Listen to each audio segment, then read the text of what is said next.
Hello everyone.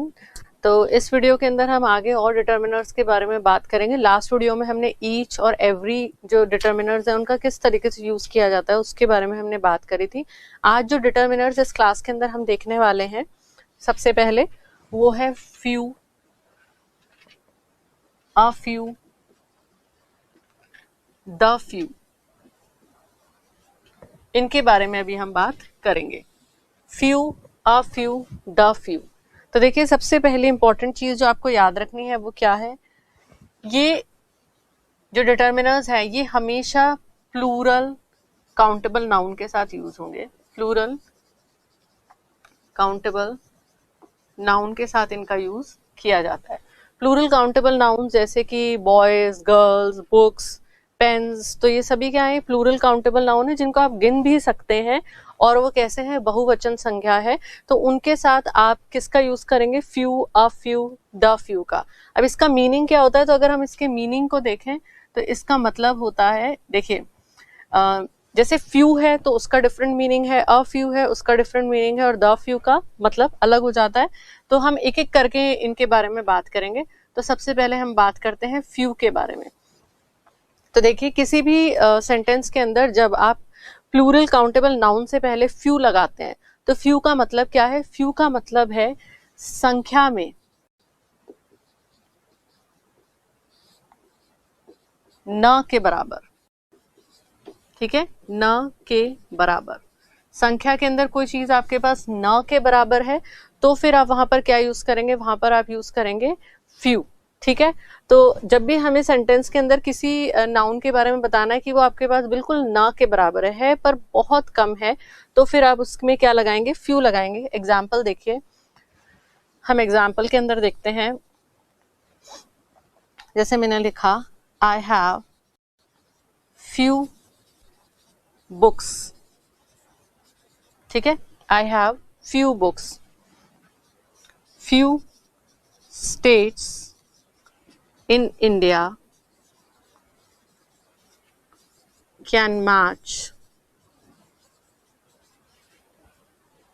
the cultural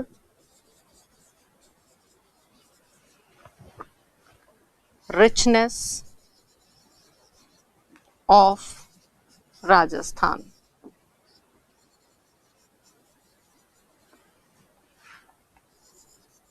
She has few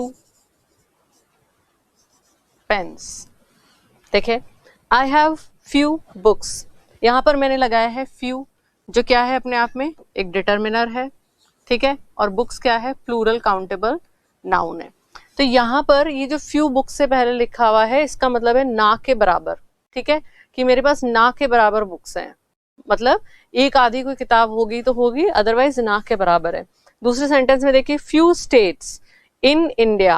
अब ये देखिए, फ्यू के बाद स्टेट्स है, ये फ्यू अपना डिटर्मिनर हो गया। स्टेट्स क्या है, प्लूरल काउंटेबल नाउन है, राज्य, इनको आप गिन सकते हैं। Few states in India can match the cultural richness of Rajasthan, कि भारत के अंदर जितने भी राज्य हैं उनमें से क्या कहा जा रहा है, ना के बराबर कोई होगा राज्य जो राजस्थान की जो कल्चरल रिचनेस है, राजस्थान की जो कल्चरल रिचनेस है उसके बराबर, उसको मैच कर सकता हो। ठीक है, तो हमने क्या कहा, ना के बराबर है। अब देखिए, she has few pens. Few क्या है, प्लूरल काउंटेबल नाउन है और फ्यू यहाँ पर डिटर्मिनर है, तो उसके पास ना के बराबर पेन है। ठीक है, तो जब भी कोई भी प्लूरल काउंटेबल नाउन है और वो आपके पास बहुत कम है या किसी और व्यक्ति के पास बहुत कम है, संख्या में ना के बराबर है, तो आप उसके पहले क्या लगाएंगे, फ्यू लगाएंगे। फ्यू लगाने का मतलब होता है ना के बराबर। ठीक है, तो आपने इन तीनों सेंटेंसेस के अंदर देखा कि फ्यू जो है उसको किस तरीके से यूज किया जाता है। अब हम फ्यू के बाद बात करेंगे अ फ्यू की। तो देखिए, अ फ्यू जब हम किसी के आगे लगाते हैं तो उसका मतलब क्या होता है, तो अ फ्यू लगाते ही पॉजिटिव मीनिंग हो जाता है इसका। जो हम कह रहे थे ना के बराबर, उसका क्या मतलब हो जाएगा, पॉजिटिव मीनिंग हो जाएगा। ठीक है, पॉजिटिव हो जाएगा, या हम कह सकते हैं सम। कोई चीज आपके पास कुछ है, ठीक है, सेवरल है, ठीक है, तो हम क्या लगाएंगे, उसके आगे अ लगा देंगे। एग्जाम्पल से देखिए, तो एग्जाम्पल के अंदर मैं आपके सामने लिखती हूँ, उन्हीं सेंटेंसेस को हम लेते हैं। I have a few books. ठीक है, I have a few books. अब इसका मतलब क्या हो गया है, देखिए बुक्स जो है ये प्लूरल काउंटेबल नाउन है, और अ फ्यू जो यहाँ पर मैंने लगाया है इसका मतलब क्या है, आपके मैं कहना चाह रही हूँ I have a few books, ठीक है, मेरे पास है बुक्स, कम है पर जितनी होनी चाहिए उतनी है।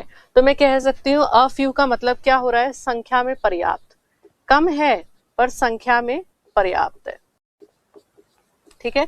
कोई चीज आपके पास है पर संख्या के अंदर कम है पर संख्या में पर्याप्त है, जितना होना चाहिए उतनी है, तो आप क्या लगाओगे, I have a few books, ठीक है। इसी तरीके से उसी सेंटेंस को हम देखते हैं, she has a few pens, ठीक है, ये प्लूरल काउंटेबल नाउन है आपका। अ फ्यू पेन्स का मतलब उसके पास जितने पेन होने चाहिए उतने हैं, ठीक है। तो इस तरीके से जब हम अ लगा देते हैं किसी नाउन से पहले, फ्यू के साथ अ यूज करते हैं, तो वो पॉजिटिव मीनिंग में बदल जाता है। जहां हम डिस्कस कर रहे थे कि फ्यू क्या है, जब कोई चीज आपके पास संख्या में ना के बराबर है, तो उसके आगे जैसे आप अ लगा देंगे तो वो पॉजिटिव सेंस हो जाएगा उसका, और उसका मतलब हो जाएगा कोई चीज है आपके पास, कम है पर जितनी होनी चाहिए उतनी है, ठीक है। तो हम कह सकते हैं संख्या में पर्याप्त। जैसे और देखिए आप example, a few students have qualified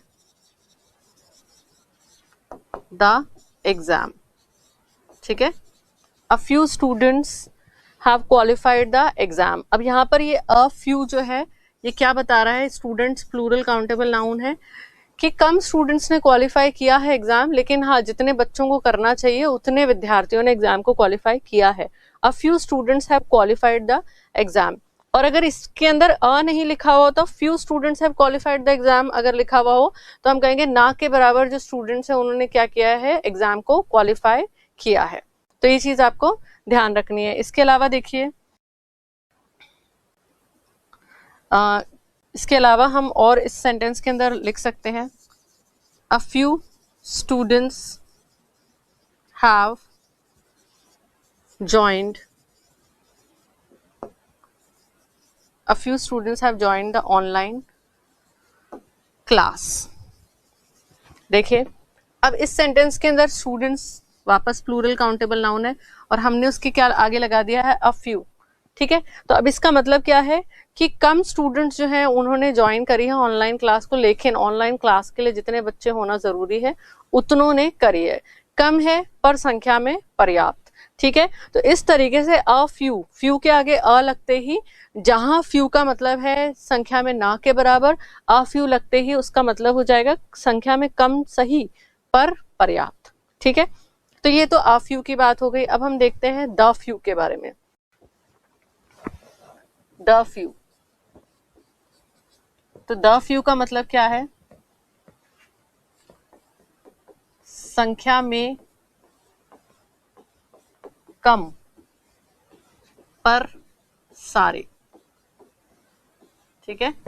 जैसे मान लीजिए एक टीचर है, वो स्टूडेंट्स को पढ़ाता है और उसके पास 5 ही बच्चे पढ़ने के लिए आते हैं, तो संख्या में देखा जाए तो बहुत कम है, पर सारे जो 5 बच्चे हैं वो सारे के सारे पढ़ने के लिए आते हैं, तो हम उनके लिए क्या कहेंगे, the few students were present in the class, the few students were present in the class, कम पर जितने हैं उतने सारे, ठीक है। और देखिए एग्जाम्पल के अंदर, जैसे मैं आपके सामने लिखती हूं, the few public parks that we have are not managed properly।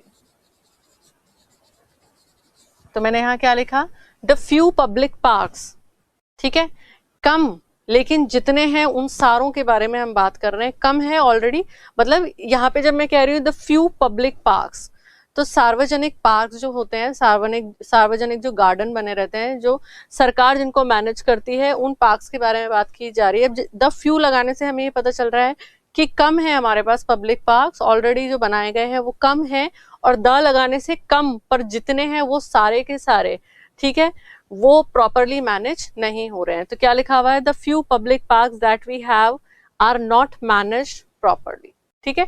कुछ ही पब्लिक पार्क्स हैं और वो भी सारे के सारे जो है प्रॉपर तरीके से मैनेज नहीं किए गए हैं, ठीक है। उसी तरीके से आगे देखिए, the few students have joined the online class.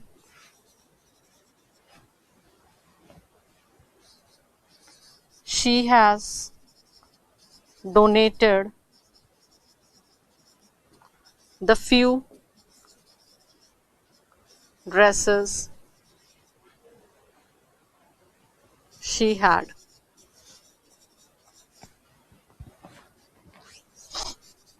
I have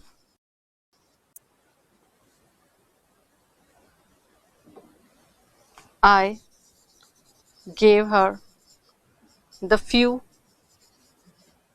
books I had. अब देखिए नेक्स्ट सेंटेंस देखिए, the few students have joined the online class. इसका भी मतलब क्या होगा, देखिए स्टूडेंट्स जो है ये प्लूरल काउंटेबल नाउन है और इसके आगे जब हमने द फ्यू लगा दिया तो इसका मतलब है कि स्टूडेंट्स कम है पर जितने हैं उन सब ने क्या की, ऑनलाइन क्लास को ज्वाइन किया। मान लीजिए किसी कोचिंग के अंदर 30 ऑनलाइन स्टूडेंट्स हैं और 30 के 30 पूरे प्रेजेंट है। 30 देखा जाए तो है कम पर सारे के सारे प्रेजेंट है, तो उनके लिए हम क्या कहेंगे, the few students have joined the online class, ठीक है। अब देखिए, she has donated the few, यहाँ पर ही डिटरमिनर आ गया और ड्रेसेस क्या है, प्लूरल काउंटेबल नाउन है।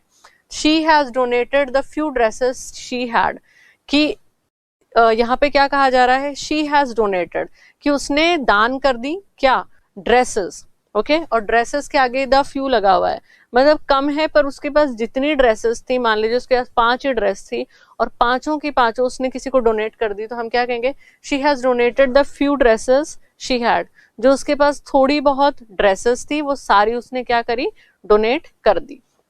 अब देखिए next sentence, I gave her the few books I had, ठीक है। तो बुक्स क्या है, प्लूरल काउंटेबल नाउन है, उसके आगे मैंने लगाया द फ्यू, तो इसका मतलब क्या है, कम थी मेरे पास किताबें लेकिन जितनी थी, मान लीजिए 5 किताबें थी और पांचों की पांचों मैंने उसको दे दी, ठीक है। तो जब हम द लगाते हैं फ्यू के आगे, इसका मतलब है हमारे पास जो चीज है वो संख्या में, जिस भी नाउन के लिए हम प्रयोग कर रहे हैं वो संख्या में कम है, ठीक है।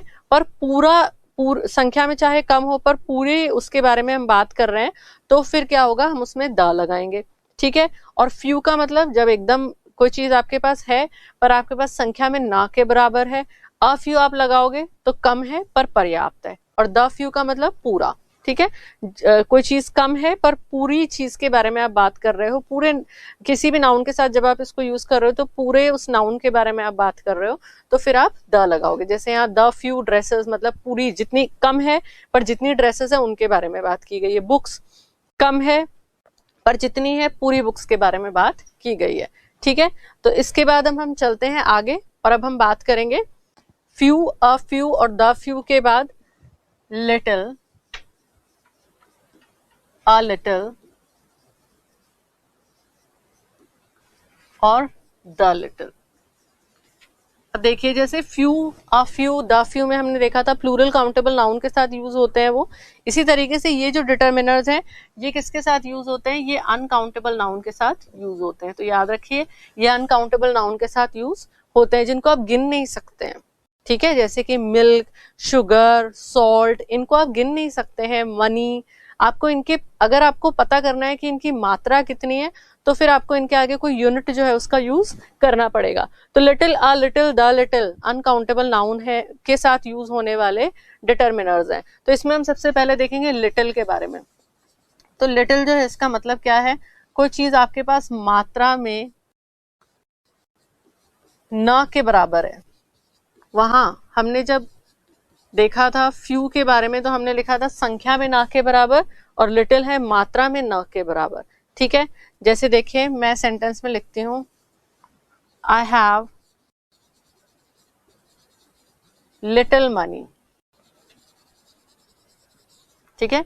मनी अनकाउंटेबल नाउन है, मनी को आप गिन नहीं सकते हो, ठीक है। करेंसी के जो नेम्स होते हैं रुपी, डॉलर, उनको आप गिन सकते हो पर मनी को आप नहीं गिन सकते हो। तो मनी क्या है, मनी अनकाउंटेबल नाउन है। और इसके आगे लिटिल लगाया हुआ है, लिटिल अपने आप में डिटर्मिनर है। अब जब आपने कहा आई हैव लिटिल मनी या मैं कह रही हूँ आई हैव लिटिल मनी, तो मैं कहना चाह रही हूँ मेरे पास ना के बराबर क्या है, पैसे हैं, ना के बराबर है, मतलब बिल्कुल ना के बराबर है। अब देखिए little water is left in Bisalpur dam,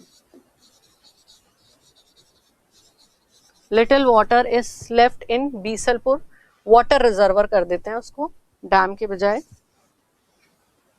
water reservoir. ठीक है, तो देखिए इस सेंटेंस के अंदर हमने क्या लिखा है, little water is left in Bisalpur water reservoir. ठीक है, तो बीसलपुर एक डैम है, आप सभी जानते हैं, और राजस्थान के अंदर जो सबसे बड़ी पेयजल परियोजना है, ड्रिंकिंग वाटर प्रोजेक्ट है, वो उसी के ऊपर बेस्ड है, और इससे कई सारे डिस्ट्रिक्ट्स को ड्रिंकिंग वाटर जो है, पेयजल जो है, उसकी आपूर्ति की जाती है। अब मैंने यहाँ क्या लिखा है, little water is left in Bisalpur water reservoir, तो जो बीसलपुर डैम है उसका जो जलाशय है उसमें ना के बराबर पानी बचा है। गर्मियों में आप ऐसी न्यूज देख सकते हो, जब तक बारिश नहीं होती है, बहुत कम बारिश होती है, तो हम क्या देख सकते हैं, लिखा हुआ little water is left in Bisalpur water reservoir, इसका मतलब है ना के बराबर पानी जो है वो बीसलपुर जलाशय के अंदर बचा है। तो ये आपका हो गया अनकाउंटेबल नाउन, और इसके आगे हमने लगाया लिटिल डिटर्मिनर। ठीक है, अब देखिए और देखिए sentence, little salt is left in the jar. Okay, little salt is left in the jar, कि जो जार है, डब्बा है, जिसको आप डब्बा बोलते हैं, उसके अंदर सॉल्ट क्या है, सॉल्ट अनकाउंटेबल नाउन है, आप सॉल्ट को गिन नहीं सकते हो बैठ करके, तो हमने क्या लिखा है, ना के बराबर जो नमक है वो बचा है डब्बे के अंदर। तो जब भी आप लिटिल लगा रहे हो किसी भी अनकाउंटेबल नाउन से पहले, उसका मतलब क्या हो जाता है, उसका अर्थ हो जाता है कि वो चीज जो है वो आपके पास मात्रा में ना के बराबर है। ठीक है, और याद रखिए जो लिटिल है, अ लिटिल है, द लिटिल है, फ्यू से आपको कंफ्यूज नहीं होना है, ये हमेशा अनकाउंटेबल नाउन के साथ आएंगे, और फ्यू जो है वो हमेशा प्लूरल काउंटेबल नाउन के साथ यूज होगा। अब हम इसमें आगे चलते हैं। अब देखिए, अभी हमने लिटिल के बारे में बात की, अब हम देखते हैं अ लिटिल के बारे में। अ लिटिल, अब देखिए अ लिटिल का मतलब क्या है, कम, लेकिन, मात्रा में पर्याप्त, पर्याप्त।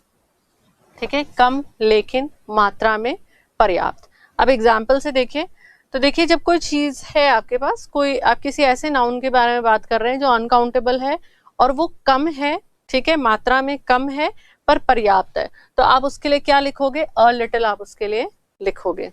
ठीक है, तो आप लिखिए, देखिए एग्जाम्पल देखिए, I have a little money. अब जब कोई कह रहा है I have a little money, मैं आपसे कह रही हूँ I have a little money, तो मैं कहना चाह रही हूँ मेरे पास पैसे कम है, पर जिस भी पर्पस के लिए हम इस पैसे के बारे में बात कर रहे हैं उसके लिए वो सफिशिएंट है। ठीक है, I have little money to buy a dress, okay, to buy a gift, तो इसका मतलब क्या हो गया, मेरे पास मनी जो है ये क्या है, ये अनकाउंटेबल नाउन है, और मेरे पास कितना पैसा है, कम है पर पर्याप्त है। ठीक है, I have a little money. दूसरा सेंटेंस देखिए,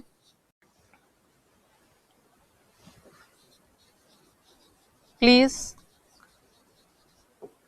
give me a little water. ठीक है, अब देखिए वाटर क्या है, वाटर एक अनकाउंटेबल नाउन है, और हम क्या कह रहे हैं, कृपया मुझे थोड़ा पानी दीजिए, थोड़ा, लेकिन थोड़े का मतलब ये नहीं एक बूंद। मान लीजिए आप हाथ धोने के लिए पानी मांग रहे हैं, तो कम से कम उतना हो, कम हो पर उतना हो जितना हाथ धोने के लिए पर्याप्त हो। पीने के लिए मांग रहे हैं तो कम चाहे पानी हो पर उतना तो हो कि पीने के लिए आपके लिए पर्याप्त हो। ठीक है, तो अ लिटिल लगाने का मतलब क्या है, जब हम अ लिटिल लगा रहे हैं तो इसका मतलब है कम चाहिए, पर हाँ जिस पर्पस के लिए आप मांग रहे हो उसके लिए वो पर्याप्त होना चाहिए। ठीक है, इसके अलावा देखिए, please donate a little money to help beggar. Okay, to help beggars. तो यहाँ पर हमने क्या लिखा, please donate a little money. Money वापस अनकाउंटेबल नाउन है और अ लिटिल इसके आगे लगा दिया. तो हम क्या कह रहे हैं, please donate a little money to help beggars. जो बेसहारा हैं, जो गरीब लोग हैं, जिनके पास रहने के लिए जगह नहीं है, उनकी मदद के लिए क्या करें, डोनेट करें, थोड़ा सा डोनेशन दें. ठीक है, किसका डोनेशन मांग रहे हैं हम, मनी का. अगर यहाँ पे लिख दिया होता है please donate little money to help beggars, तो उसका मतलब क्या हो जाता है, ना के बराबर डोनेशन दीजिए. तो ना के बराबर डोनेशन तो कोई काम की नहीं है, तो हम क्या कह रहे हैं, अ लिटिल. कम दो, पर हाँ उतनी तो दो जितनी जरूरत है गरीब की मदद करने के लिए. तो अ लिटिल, जैसे जब भी हम लगाएंगे लिटिल के आगे, तो ये जहां पर इसका मतलब निकल रहा था, लिटिल का मतलब संख्या में ना के बराबर, सॉरी मात्रा में ना के बराबर. अ लगाते ही उसका मतलब क्या हो जाएगा, मात्रा में कम सही पर पर्याप्त होना चाहिए. ठीक है, अब हम आगे चलते हैं और अब हम बात करेंगे द लिटिल के बारे में. तो ध्यान से देखिए, द लिटिल. द लिटिल, तो द लिटिल का मतलब क्या होगा, मात्रा में कम पर पूरा. ठीक है, तो आप किसी चीज के बारे में बात कर रहे हैं, किसी अनकाउंटेबल नाउन के बारे में बात कर रहे हैं, और आप कहना चाह रहे हैं कि मात्रा में कम सही पर पूरा, तो आप उसके लिए क्या लिखेंगे, द लिटिल. ठीक है, अब देखिए एग्जाम्पल से समझिए. जैसे हमने फ्यू में देखा था वैसे ही, the little milk kept in kitchen is enough for tea. Okay, तो मैंने यहाँ क्या लिखा है, the little milk kept in kitchen is enough for tea. Okay, तो मैंने क्या लिखा है यहाँ पर कि किचन के अंदर जो दूध रखा है वो कम है, पर वो जो पूरा दूध रखा है वो काफी है. किसके लिए, चाय के लिए. मतलब क्या कहना चाह रहे हैं हम, चाय बनाने के लिए. तो यहाँ पर द लिटिल से मतलब क्या हो गया, कम है पर जितना भी है किचन के अंदर वो काफी है. ठीक है, तो ये अपने आप में अनकाउंटेबल नाउन है और हमने इसके आगे क्या लगाया, the little milk kept in kitchen is enough for T. ठीक है, और देखिए, the little water left in lake is enough for boating. ठीक है, the little water left in lake is enough for boating. तो water क्या है, water यहाँ पर अनकाउंटेबल नाउन है, पानी को हम गिन नहीं सकते, और हम क्या कह रहे हैं, कम है. द लिटिल से हमें पता चल रहा है कम है, पर जितना पानी है लेक में, जितना पूरा पानी है लेक का, वो पर्याप्त है किसके लिए, बोटिंग के लिए. क्योंकि बोटिंग करने के लिए आप सभी जानते हैं एक स्तर पानी का होना चाहिए, चाहे आप नदी में बोटिंग कर रहे हो या फिर आप झील में बोटिंग कर रहे हो. तो यहाँ पे कहा जा रहा है the little water left in lake, जो पूरा पानी, कम सही पर जो पूरा पानी है लेक में वो काफी है किसके लिए, बोटिंग करने के लिए. अब आगे देखिए, द लिटिल मनी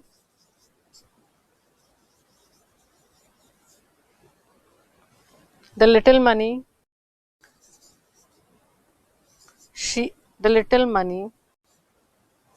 चलिए इसको हम वापस लिखते हैं सेंटेंस को.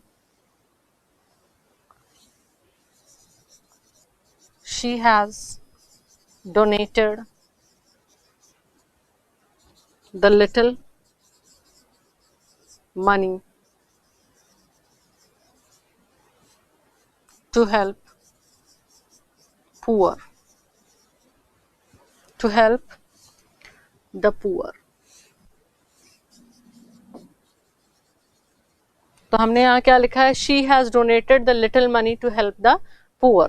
तो यहाँ पे हमने लिखा है कि उसने दान दिया है. ठीक है, the little money, मनी क्या है, मनी है अनकाउंटेबल नाउन, और उसके आगे जब हमने द लिटिल लगा दिया तो मतलब कम दिया है, लेकिन उसके पास जितना पैसा था वो सारा उसने क्या करा, उसने दान दे दिया. ठीक है, किसकी मदद करने के लिए? गरीब की मदद करने के लिए। She has donated the little money to help the poor. तो यहाँ ये जो लिटिल है ये हमें इंफॉर्मेशन दे रहा है क्या, कि कम दान दिया है, लेकिन उसके पास जो पूरा पैसा था वो उसने डोनेट कर दिया है गरीब की मदद करने के लिए। तो इस तरीके से little, a little, the little जो है आपको सेंटेंस के अंदर उसका यूज करना है, और ये इस तरीके से आपको नाउन के बारे में जानकारी देता है। जब आप द लगाते हो लिटिल से पहले तो आपको पता चल जाता है मात्रा में कम है, पर जितना था सारा उसके बारे में आप बात कर रहे हो। अ लिटिल जब आप लगाते हो सेंटेंस के अंदर तो इससे आपको क्या पता चलता है, नाउन के बारे में क्या जानकारी मिलती है, कि नाउन जो है वो मात्रा में कम है पर पर्याप्त है। ठीक है, जिस भी नाउन, अनकाउंटेबल नाउन के साथ आप यूज कर रहे हो। और जब आप सिर्फ लिटिल लगाते हो तो इससे हमें क्या पता चलता है, संख्या में मात्रा में ना के बराबर है। ठीक है, तो ये तो लिटिल और फ्यू के बारे में हमने बात की। अब हम आगे चलेंगे और अब हम बात करेंगे एक डिटरमिनर के बारे में जिसको हम कहते हैं वन। ठीक है, वन के बारे में अब हम बात करेंगे। तो ये जो वन है ये ए और एन की जगह पर भी यूज लिया जाता है। ठीक है, वन एक डिटरमिनर है जिसको आप ए या एन के रूप में यूज ले सकते हैं। और ए और एन का मतलब ही क्या होता है, जब भी किसी नाउन के आगे ए या एन लगाते हो तो उसका मीनिंग हो जाता है एक। ठीक है, एक मीनिंग हो जाता है तो हम वन जो है उसको यूज कर सकते हैं। एग्जाम्पल में देखिए, जैसे मान लीजिए आपके सामने लिखा हुआ है अ मिलियन। ठीक है, तो उसके लिए आप यूज कर सकते हैं 1 मिलियन। आपके सामने लिखा हुआ है अ बिलियन, तो आप उसके लिए यूज कर सकते हैं 1 बिलियन। आपके सामने लिखा हुआ है एन आवर, एक घंटा जिसे हम कहते हैं, आप कह सकते हैं 1 आवर। तो हम इससे क्या कंक्लूड कर सकते हैं कि जहां जहां पर भी टाइम, ठीक है, या मैं यूं कहूं मेजरमेंट के लिए हम इनका यूज करते हैं, ए एन का मेजरमेंट के लिए, जैसे कि हमें टाइम, वेट, डिस्टेंस ये सब मेजर करनी है, तो वहां पर हम क्या यूज कर सकते हैं, ए एन और 1 तीनों का यूज कर सकते हैं। ठीक है, एन का यूज हम तब करेंगे जब वॉवल का साउंड आ रहा हो, और ए का यूज हम तब करेंगे जब जिस भी नाउन के लिए हम यूज कर रहे हैं, जिससे पहले कर रहे हैं उसके अंदर कॉन्सोनेंट का साउंड आ रहा हो। और 1 भी हम यूज कर सकते हैं, जैसे अ केजी। तो अ केजी जब मैं बोल रही हूँ तो वेट है ये, तो हम उसके लिए 1 केजी भी यूज कर सकते हैं। लेकिन एक इंपॉर्टेंट बात जो आपको यहाँ पर ध्यान रखनी है, ये हमेशा इंटरचेंजेबल नहीं होते हैं। जैसे कि मैंने अ मिलियन बोला तो उसका 1 मिलियन हो गया, अ बिलियन 1 बिलियन हो गया, एन आर 1 आर हो गया। अब देखिए मैंने लिखा 100 euro is rent for a week. ठीक है, मैंने आपसे क्या कहा, ए और एन जो है उसका मतलब एक ही होता है और हम इनको एक दूसरे के स्थान पर यूज कर सकते हैं, लेकिन हमेशा इंटरचेंजेबल नहीं होंगे। इस चीज का आपको ध्यान रखना है। देखिए जैसे मैंने यहाँ लिखा 100 euro is rent for a week, इसका मतलब मैंने क्या कहा, एक हफ्ते का जो किराया है वो कितना है, 100 यूरो है। 100 euro is rent for a week, या हम कह सकते हैं पर वीक। ठीक है, लेकिन अगर आप इसको चेंज करके यूं लिखते हो 100 euro is rent for 1 week. ठीक है, 1 वीक, 1 वीक लिखते ही क्या हो जाएगा, ये पर्टिकुलर किसी हफ्ते के बारे में बात हो रही है, पर्टिकुलर वीक के बारे में बात हो रही है। और यहाँ पर जब हम कह रहे हैं 100 euro is rent for 1 week, उसका मतलब है एक पर्टिकुलर हफ्ते के लिए, जो आपका एक वीक है 7 दिन का, उसके लिए 100 यूरो चार्ज है। अगला उसके बाद जब वो हफ्ता बीत जाएगा, अगला जो हफ्ता आ जाएगा उसके लिए जरूरी नहीं है ये चार्ज हो। लेकिन जब हम कह रहे हैं 100 euro is rent for a week, इसका मतलब है महीने के जो 4 हफ्ते हैं, हर हफ्ते के लिए, हर हफ्ते का जो चार्ज होगा वो 100 यूरो होगा। ठीक है, तो ए और एन का मतलब एक पर्टिकुलर टाइम से नहीं होगा, जबकि 1 जब हम लगा देंगे तो वो एक पर्टिकुलर समय के बारे में बात कर रहा है। ठीक है, एक पर्टिकुलर के बारे में बात कर रहा है। 1 refers to a particular thing, not to other. ठीक है, जबकि ए और एन के केस में ऐसा नहीं होता है। तो वन जब भी हम लगाते हैं तो मैं सिंपल वर्ड्स के अंदर क्या कह सकती हूँ, आगे दूसरी स्लाइड में बताती हूँ मैं। वन जो है ये हम यूज करते हैं to emphasize on particular thing or person in a group, जैसे एक महीना है, 1 month है, पिछले एग्जाम्पल की बात करते हैं, उसमें 4 हफ्ते हैं, 4 weeks है, ठीक है। अब 4 हफ्ते में से हम किसी भी एक हफ्ते के बारे में बात कर रहे हैं, किसी भी एक के बारे में, तो हम लगा लेंगे अ वीक।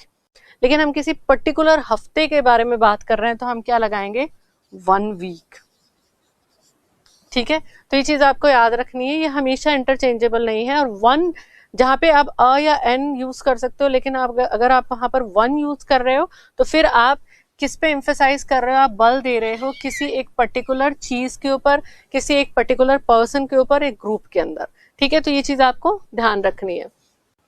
जैसे एग्जाम्पल के अंदर, चलिए हम आगे चलते हैं और हम बात करते हैं वन को और कहाँ पर हम यूज कर सकते हैं। तो वन जो है, जब आप इसको यूज करते हैं किसी डे से पहले,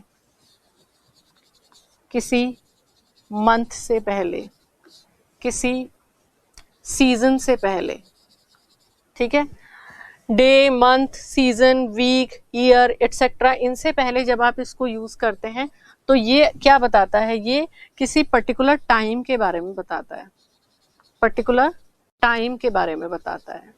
ओके, अ डे का मतलब होता है एक दिन, कोई सा भी एक दिन, लेकिन आप कह रहे हो 1 डे, तो आप किसी पर्टिकुलर दिन के बारे में बात कर रहे हो। एग्जाम्पल से देखते हैं हम इसको, जैसे मैं लिखती हूँ 1 night there was a terrible storm। Okay, तो मैंने क्या लिखा, 1 night there was a terrible storm। तो यहाँ पर 1 night से पहले मैंने क्या लगा दिया है, 1 लगा दिया है। तो इसका मतलब मैं किसी पर्टिकुलर रात के बारे में बात कर रही हूँ जब क्या आया था, बहुत खतरनाक तूफान आया था, बहुत बुरा तूफान जो है उस दिन आया था। 1 night there was a terrible storm, ठीक है। तो बहुत सारी रातें हैं, उनमें से मैं किसी पर्टिकुलर रात के बारे में बात कर रही हूँ, ठीक है। अब देखिए, इसके अलावा I know one student who is very intelligent। Okay, मैंने क्या लिखा, I know one student, मैंने लिखा I know one student who is very intelligent। तो मैं बहुत सारे स्टूडेंट्स को जानती हूँ, पर मैं एक स्टूडेंट के बारे में बात कर रही हूँ कि मैं एक विद्यार्थी को जानती हूँ जो बहुत क्या है, इंटेलिजेंट है। तो यहाँ पर जो बहुत सारे स्टूडेंट्स हैं उनमें से मैं किसी एक स्टूडेंट के बारे में बात कर रही हूँ, तो मैंने उसके आगे क्या लगा दिया है, 1 लगा दिया है। मैं किसी पर्टिकुलर स्टूडेंट के बारे में बात कर रही हूँ तो मैंने वहां पर क्या लगा दिया है, 1, ठीक है। I know one doctor who is renowned physician। इसी तरह से मैंने आगे क्या सेंटेंस लिखा है, I know one doctor, ठीक है। मैं एक पर्टिकुलर डॉक्टर के बारे में बात कर रही हूँ, मैं एक पर्टिकुलर डॉक्टर को जानती हूँ जो कि क्या है, जाना माना फिजिशियन है, ठीक है। फिजिशियन होते हैं ना जो नॉर्मल बुखार खांसी ये चेक करते हैं आपका, ठीक है, तो उन डॉक्टर्स को हम क्या कहते हैं, फिजिशियन। तो जो क्या है, अपने आप में जाने माने फिजिशियन है। सो आई नो 1 डॉक्टर, तो 1 यहाँ पर एक पर्टिकुलर डॉक्टर के बारे में बात कर रही हूँ मैं, ठीक है। तो जब भी हम 1 लगाएंगे तो ये क्या हो जाएगा, 1 लगाते ही जो नाउन है, हम उसके बारे में क्या बात कर रहे हैं कि एक जो ग्रुप है उसके अंदर हम किसी पर्टिकुलर नाउन के ऊपर एम्फेसाइज कर रहे हैं। 1 का मतलब ये है। अब हम आगे चलते हैं। देखिए, जब आप 1 लगाते हो, ठीक है, किसी डे के पहले, किसी वीक के पहले, किसी मंथ के पहले, तो वन वहां पर फ्यूचर रेफरेंस के बारे में भी बात कर रहा होता है, फ्यूचर के बारे में भी आपको बता रहा होता है।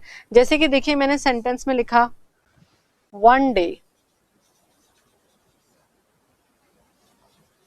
you will regret your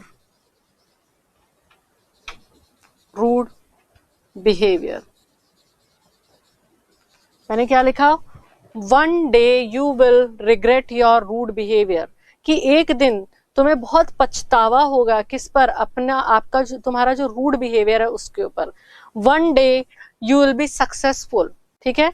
तो हम यहाँ पे क्या बता रहे हैं? हम वन को किस लिए यूज कर रहे हैं? फ्यूचर के बारे में बात करने के लिए यूज कर रहे हैं। वन डे यू सॉरी ये ठीक करती हूँ मैं, one day you will regret your rude behaviour, ठीक है। उसी तरीके से मैंने नेक्स्ट सेंटेंस जो अभी मैं आपको बताती हूँ वो क्या है? One day you will be successful, okay. तो हमने क्या लिखा है यहाँ पर? One day you will be successful. तो हम क्या बताना चाह रहे हैं कि एक दिन तुम जरूर कामयाब होगे, और वो एक दिन कौन सा है? वो फ्यूचर के अंदर आएगा। तो फ्यूचर के बारे में जब आप बात कर रहे हो तो भी आप डे है उसके पहले वन लगा करके आप इस तरीके से उसको यूज कर सकते हो। इसके अलावा जो वन है, ठीक है, वन है, ये प्रोनाउन के रूप में भी यूज किया जा सकता है। वन जो है इसको प्रोनाउन के रूप में भी यूज किया जा सकता है। एग्जाम्पल देखिए, जैसे मैंने लिखा, तो देखिए वन जो है वो कई बार प्रोनाउन के रूप में भी यूज होता है। जैसे मैं यहाँ लिखती हूँ, did you get a ticket, ठीक है, did you get a book. अब देखिए अगर रिप्लाई हमें मिलता है yes I managed, yes I managed to get one। तो यहाँ पर ये जो वन है, ये जो सवाल पूछा गया था टिकट के बारे में, आ टिकट, उसका प्रोनाउन की फॉर्म में क्या यूज हो रहा है? वन यूज हो रहा है। Did you get a ticket? Yes I manage to get one, okay. अब देखिए did you get a book, तो इसका आंसर अगर आता है yes I managed to get one, ठीक है। तो यहाँ पर ये जो अ बुक है इसके प्रोनाउन के रूप में किसको यूज कर लिया गया है? वन को यूज कर लिया गया है। तो वन जो है ये प्रोनाउन के फॉर्म में भी यूज किया जा सकता है। वन जब हम यूज करते हैं किसी समय के पहले, तो वो किसी पर्टिकुलर समय के बारे में रेफर करता है। वन हम यूज कर रहे हैं सेंटेंस के अंदर, तो कई बार वो फ्यूचर रेफरेंस के लिए भी यूज किया जाता है। और वन जो है वो जब भी वेट है या अलग अलग जो मेजरमेंट यूनिट्स हैं उनके साथ जब ए और एन यूज किया जाता है तो वहां पर भी वन जो है यूज किया जा सकता है, प्रोवाइडेड अगर आपको किसी ग्रुप के अंदर चीजों का कोई ग्रुप है या लोगों का कोई ग्रुप है, उसमें किसी पर्टिकुलर चीज के ऊपर, किसी पर्टिकुलर पर्सन के ऊपर एम्फेसाइज करना है, तो फिर आप ए और एन को हटा करके क्या यूज कर सकते हैं? वन यूज कर सकते हैं।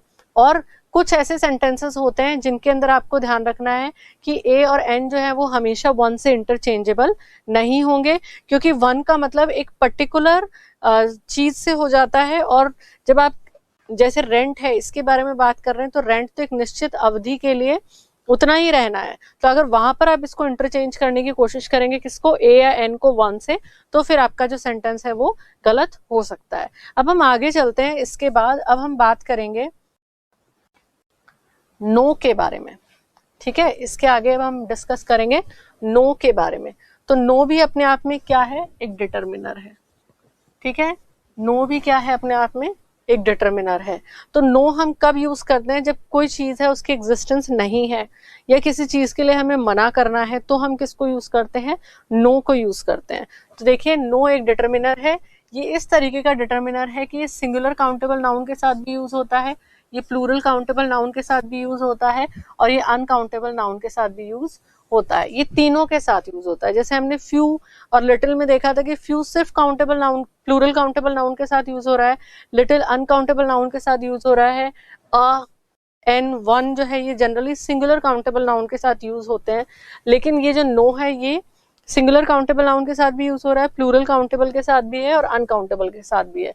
और ये कब यूज करते हैं हम, जब हमें ये कहना हो किसी चीज की एग्जिस्टेंस नहीं है या किसी चीज के लिए हम ना कह रहे हैं तो हम नो यूज करते हैं। देखिए एग्जाम्पल से देखते हैं हम। There is no salt on the table. ठीक है, तो हम क्या कहना चाह रहे हैं, टेबल पर कोई नमक नहीं है, नमक है ही नहीं। ठीक है, और सॉल्ट क्या है, अनकाउंटेबल नाउन है, ये अनकाउंटेबल नाउन है, उसके पहले हमने क्या यूज किया, नो यूज किया। तो there is no salt on the table, की टेबल पर नमक नहीं है।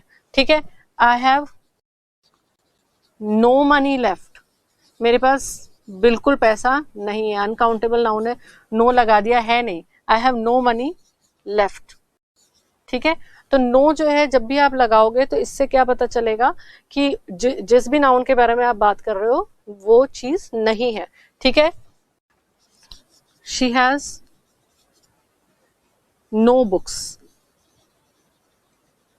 in her bag, उसके बैग में कोई किताब नहीं है। ठीक है, कोई बुक नहीं है। तो ये बुक्स जो है ये क्या है, किताब, बुक्स जो है ये अपने आप में प्लूरल काउंटेबल नाउन है। ठीक है, तो हमने क्या देखा, प्लूरल काउंटेबल नाउन के साथ भी नो यूज हो रहा है। फिर देखिए I have no car, car क्या है, सिंगुलर काउंटेबल नाउन है और उसके आगे मैंने नो लगा दिया है। ठीक है, तो जब भी, जैसा मैंने आपको बताया, हम जिस नाउन के बारे में बात कर रहे हैं वो नहीं है, ठीक है, तो हम उसके साथ क्या यूज करेंगे, नो यूज करेंगे। ठीक है, तो ये चीज आपको याद रखनी है, नो एक बहुत सिंपल सा डिटर्मिनर है। जब भी आप किसी सेंटेंस के अंदर इसको नाउन से पहले यूज करते हैं तो ये नेगेटिव सेंस के अंदर जनरली यूज किया जाता है। और नो जब लग जाता है किसके पहले, किसी नाउन के पहले, चाहे वो प्लूरल हो, सिंगुलर हो या अनकाउंटेबल हो, तो उसका मतलब हो जाता है ना से, कि नहीं है। ठीक है, अब देखिए इसके अलावा हम बात करते हैं नो से ही मिलता जुलता एक और वर्ड जिसको हम कहते हैं नन। क्या कहते हैं, नन। ठीक है, अब ये जो नन है ये प्रोनाउन के रूप के अंदर यूज किया जाता है। ठीक है, कैसे यूज किया जाता है तो वो हम देखते हैं।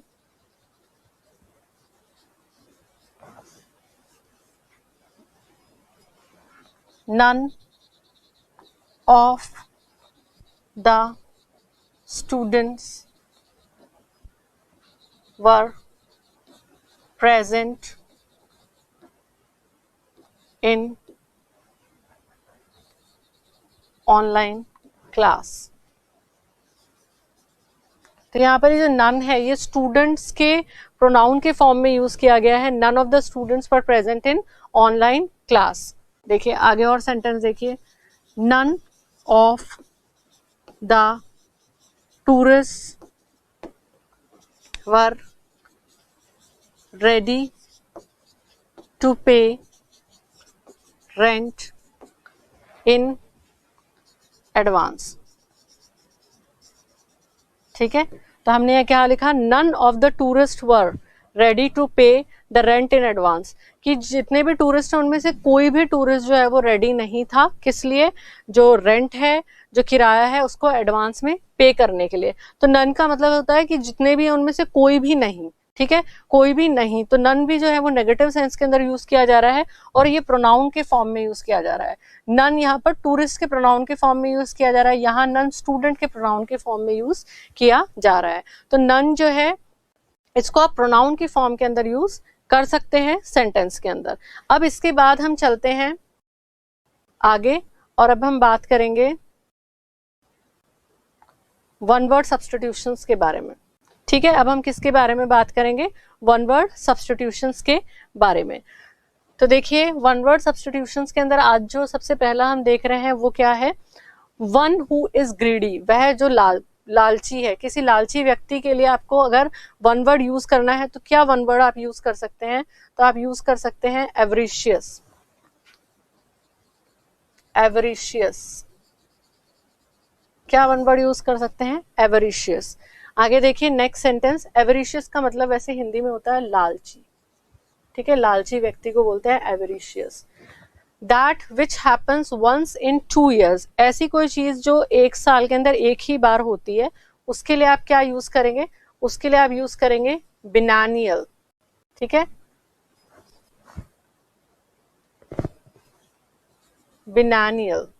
ठीक है, तो ऐसी कोई भी चीज जो 1 साल के अंदर एक ही बार हो रही है उसके लिए हम यूज करते हैं biennial. So you have to remember this, यहाँ पर ई आएगा। ठीक है, बिनानियल। और बिनानियल को हिंदी में क्या बोलते हैं? द्विवर्षीय।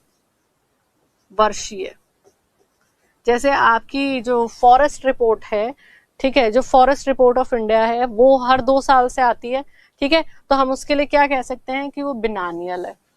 तो आपको बहुत लंबा सेंटेंस नहीं लिखना पड़ेगा कि it is issued from every 2 years। आप क्या लिख सकते हैं? बिनानियल, द्विवर्षीय। ठीक है, one who does not follow the usual norms of social life, ऐसा व्यक्ति जो अपनी इच्छा से रहता हो और जो समाज के जो नियम है उसको नहीं फॉलो करता हो, ऐसे व्यक्ति को हम क्या कहते हैं? ऐसे व्यक्ति को हम कहते हैं बोहेमियन। बोहेमियन क्या बोलते हैं? बोहेमियन, स्वेच्छाचारी व्यक्ति, जिसको सोसाइटी के अंदर क्या हो रहा है उससे कोई लेना देना नहीं है, वो अपनी मर्जी से अपनी जिंदगी को जीना पसंद करता है। फिर देखिए, a person who is rough and ill mannered, ऐसा व्यक्ति जो बहुत ही रफ है और जिसको बिल्कुल हम कह सकते हैं तमीज नहीं है, ऐसे व्यक्ति के लिए वन वर्ड क्या यूज होगा? बॉरिश। क्या यूज होगा? बॉरिश। इसको आप हिंदी में गंवार भी कह सकते हैं। ठीक है, तो गंवार जो होता है उसको आप इंग्लिश में बॉरिश कहते हैं, और वो किसका वन वर्ड सब्स्टिट्यूशन है? Person who is rough and ill mannered, जिसको तमीज ना हो। अब देखिए, गवर्नमेंट बाय द ऑफिशियल्स। ठीक है, सरकार, ठीक है, जो कौन चला रहे हैं? ऑफिशियल्स चला रहे हैं, उसको क्या बोलते हैं? ब्यूरोक्रेसी। ठीक है, क्या बोलते हैं? ब्यूरोक्रेसी। और इसको हिंदी में बोलते हैं नौकरशाही, जिसकी आप तैयारी कर रहे हैं। ठीक है, तो जो आरएस हैं, आपके आईएएस ऑफिसर्स हैं, ये क्या होते हैं? ये ब्यूरोक्रेट्स कहलाते हैं, और उनकी जो नौकरी है, उनका जो पूरा सिस्टम है वो क्या कहलाता है? ब्यूरोक्रेसी कहलाता है। हिंदी में से हम नौकरशाही कहते हैं, और इसका मतलब क्या होता है? Government by the officials. ठीक है, अब देखिए, a thing which can be easily broken, ऐसी कोई चीज जिसको बहुत आसानी से तोड़ा जा सकता हो, तो ऐसी चीज को हम क्या बोलेंगे? ब्रिटल। क्या बोलेंगे? ब्रिटल। हिंदी में इसको हम कहते हैं भंगूर। आसानी से जो चीज तोड़ी जा सकती है, जैसे बबल्स होते हैं, ठीक है, बुलबुले जो होते हैं वो तुरंत फूट जाते हैं, तो उनके लिए भी हम क्या वर्ड यूज कर सकते हैं? ब्रिटल। फिर अगला देखिए, according to the sequence of time, कोई चीज जिसके बारे में हम बात करें, किसी घटना के बारे में बात कर रहे हैं, और वो आपको उस ऑर्डर के अंदर, उस क्रम में बताई जा रही है जिस क्रम के अंदर वो घटित हुई है। ठीक है, या आप हिस्ट्री पढ़ते हैं और आप उसको एक सीरीज में एक प्रॉपर तरीके से पढ़ रहे हैं। मान लीजिए आप मुगल्स के बारे में पढ़ रहे हैं, आपने सबसे पहले पढ़ा बाबर, अब बाबर के बाद जो नेक्स्ट मुगल एम्पायर था वो था हुमायूं, हुमायूं के बाद था अकबर, अकबर के बाद था जहांगीर। तो आप उसको एक सीरीज के अंदर पढ़ रहे हैं, जिस तरह से एक के बाद एक मुगल एम्पायर बने, उस ऑर्डर के अंदर, उस क्रम में जब आप उसको पढ़ रहे हैं, तो उसको हम क्या कहते हैं? क्रोनोलॉजिकल। क्रोनोलॉजिकल। ठीक है, तो समय के क्रम में, समय के क्रम अनुसार, तो उसको हम कहते हैं chronological. So according to sequence of time, आप किसी इंसिडेंट के बारे में पढ़ते हैं, किसी घटना के बारे में पढ़ते हैं, आप किसी घटना के बारे में किसी व्यक्ति को बताते हैं, आप इतिहास को पढ़ते हैं, उस ऑर्डर के अंदर जिस ऑर्डर में वो घटित हुआ था, तो उसको हम बोलते हैं क्रोनोलॉजिकल। ठीक है, अब देखिए नेक्स्ट हम देखते हैं secret agreement for fraudulent purpose. कोई एग्रीमेंट किया जाता है और वो सीक्रेटली किया जाता है, गुप्त रूप से किया जाता है, और उसका पर्पस क्या होता है? फ्रॉड। ठीक है, तो ऐसे जो एग्रीमेंट्स होते हैं उनको क्या कहा जाता है? उनको कहा जाता है कॉल्यूजन। क्या कहा जाता है? कॉल्यूजन। हिंदी में इसको हम कहते हैं कपट संधि, जिसका पर्पस ही क्या है? कपट। तो ऐसी जो संधियां होती है उनको हम बोलते हैं कॉल्यूजन इंग्लिश के अंदर। ठीक है, अब हम आगे चलते हैं। 100th एनिवर्सरी, 100वीं जो वर्षगांठ है, उसको हम क्या कहते हैं? तो उसको हम कहते हैं सेंटिनरी। सेंटिनरी क्या बोलते हैं? 100वीं जो वर्षगांठ होती है, ठीक है, कोई व्यक्ति 100 साल का हो गया तो उसकी 100th एनिवर्सरी के लिए हम क्या बोलेंगे? सेंटिनरी। ठीक है, अब देखिए, one who Yeats human flesh, ऐसा व्यक्ति जो क्या करता है, ह्यूमन फ्लैश खाता है, मनुष्य का मांस खा सकता हो, उसके लिए हम जो वर्ड यूज करते हैं वो है कैनिबल, कैनिबल, ठीक है।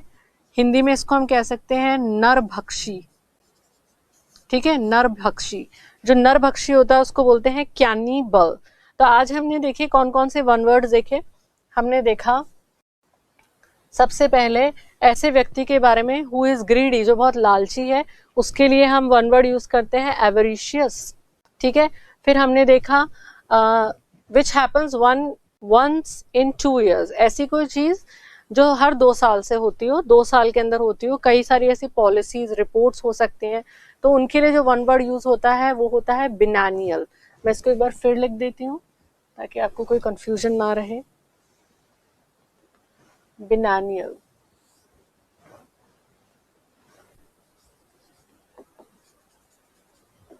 ठीक है। इसके अलावा देखिए, फिर हमने देखा जो ऐसा व्यक्ति जो सोसाइटी के अनयूजुअल नॉर्म्स को नहीं फॉलो करता हो, सॉरी यूजुअल नॉर्म्स को फॉलो नहीं करता हो, उसके लिए हम कहते हैं बोहेमियन। ऐसा व्यक्ति जिसका बिहेवियर बहुत रफ हो, बर्ताव बहुत खराब हो, उसको कहते हैं बोरिश। ब्यूरोक्रेसी, जिसको हिंदी में नौकरशाही बोलते हैं। फिर हमने देखा ब्रिटल, ब्रिटल का मतलब होता है भंगुर, जो आसानी से टूट जाए। क्रोनोलॉजिकल, समय के क्रमानुसार कोई चीज जो है उसको हम क्या कहते हैं, क्रोनोलॉजिकल। इसके अलावा संधियां जो कपट के पर्पज से की जाती है, फ्रॉड के लिए की जाती है, उनको बोलते हैं कॉल्यूजन। 100th एनिवर्सरी को हम कहते हैं सेंटेनरी। इसके अलावा देखिए, फिर हमने देखा ऐसा जानवर या ऐसा व्यक्ति जो मनुष्य के मांस को खा सकता हो, जिसे हम नरभक्षी भी कहते हैं, उसको इंग्लिश में कहते हैं कैनिबल, ठीक है। तो आपको ये जो वन वर्ड्स हैं ये याद रखने हैं। Thank you so much.